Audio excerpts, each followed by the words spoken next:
Hi, I'm Dr. Jason J. Campbell, and I want to thank you for taking the time to watch my videos.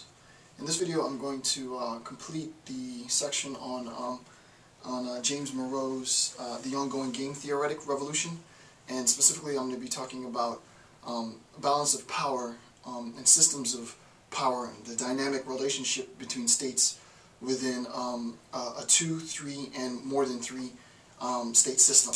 So with that being said, let's begin. This is section 1.5.2 of the analysis.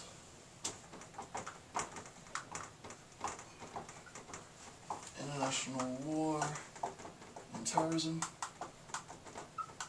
And this is section 1.5.2. Okay, so this is balance of power in coalition formation, right? So we're going to talk about sort of power, how power is balanced within a system. We're going to talk about coalition formation, alliance building within the system. And in order to do that, Moreau actually goes through and gives a very good account of how this dynamic is structured. I'm not going to go into the analysis, for YouTube at least. I'm not going to go into his defense or critique of parts of the system. All I'm really interested in this lecture, this part of this series, section of the series, is to communicate sort of this construct in a 2, 3, and more than 3 state system process. Okay, so 2 concepts of stability. This is going to be really, really important for our analysis, and I'll actually keep it up throughout the entirety of the analysis.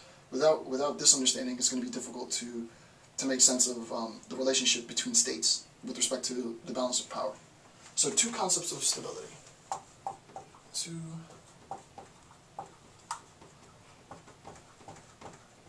S-T-A-B-I-L. Okay, the first concept of stability is what's known as system stability, right? System stability.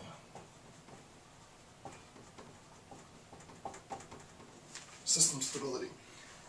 The provisions for something being systemically stable is the following, and this is an actual quote from Moreau.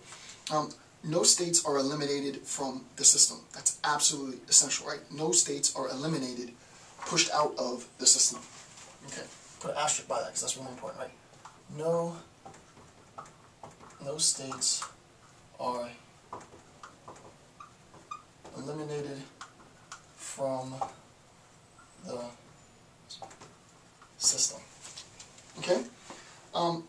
The next thing to recognize, and I want to talk about this point a little bit, is that therefore all states are potentially secure, right?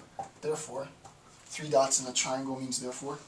Therefore, all states are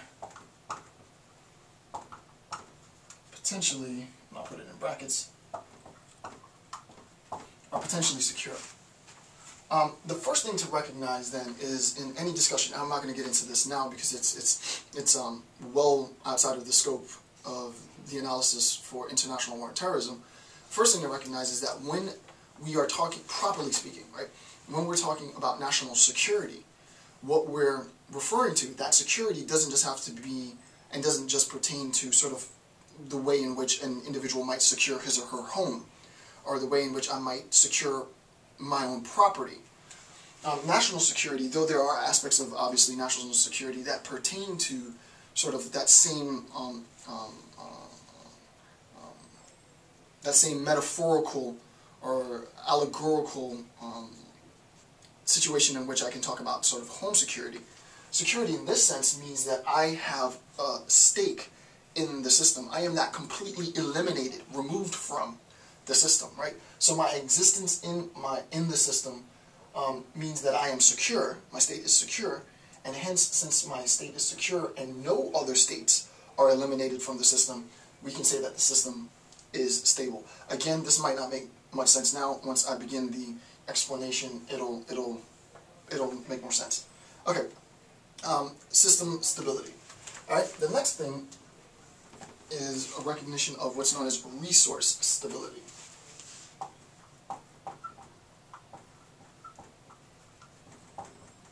And what I'm going to do throughout the lecture, and what Moreau does throughout the text, I'm actually going to read a few sections out of the text because I think it's very, first of all, it's well written.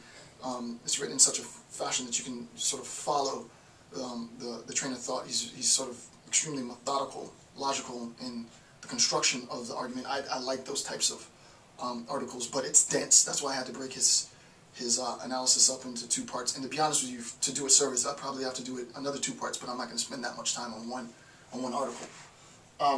So with respect to resource stability, we recognize that resources, we can say that we are resource stable if resources are never transferred from one state to another. Right? So if resources are never transferred from one state to, right? We can say that it's resource stable if resources are never transferred from one state to another. So system stability, no state is ejected from the system. Resource stability is no resources are transferred from one state to another. Remember, all of this discourse is taking place within the context of game theoretics, right? That's the title of his section, The Ongoing Game Theoretic Revolution, right? So this is taking place within game theoretics, and what I discussed in the last section of the video was the implications of deterrence theory to decision-making in structuring and strategizing war plans, right? What we're going to do now is to look at a more systemic analysis, a global, macro analysis of state power and the ability to maintain and balance power between states. Okay, system stability, resource stability. So let's look now at resource and system stability in a two-state system. And I've incorporated an image into the PDF. Again, if you want to access the PDF, I recommend that all of you do access the PDF. Print it out. As the discussion continues, the PDF will get bigger. You've heard this spiel before, unless this is your first time watching my videos, and if so, thank you for watching. But we're going to look at the image to try and make sense of the relationship of both system and resource stability in a two-state system. So let's look at that. Imagine that we have a two-state system, and obviously the circles are represented, the state is represented by a circle. And imagine that the total distribution of resources within this system is 300, total 300 units, right? This is just hypothetical so that you have an understanding. Okay, so, and actually this is Moreau's example. So total resource distribution,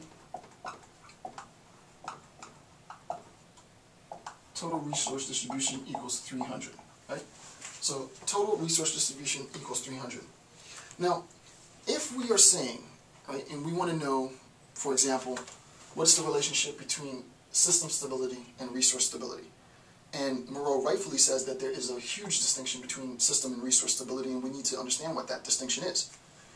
So, in this example, if we have an even distribution of resources between states in a two-state system, what we have to recognize then is that this system is obviously then inherently both resource and system stable, right? So this example is an example of both resource, R-E-S-O-U-R, resource and system stability. Right? This is an example of both resource and system stability.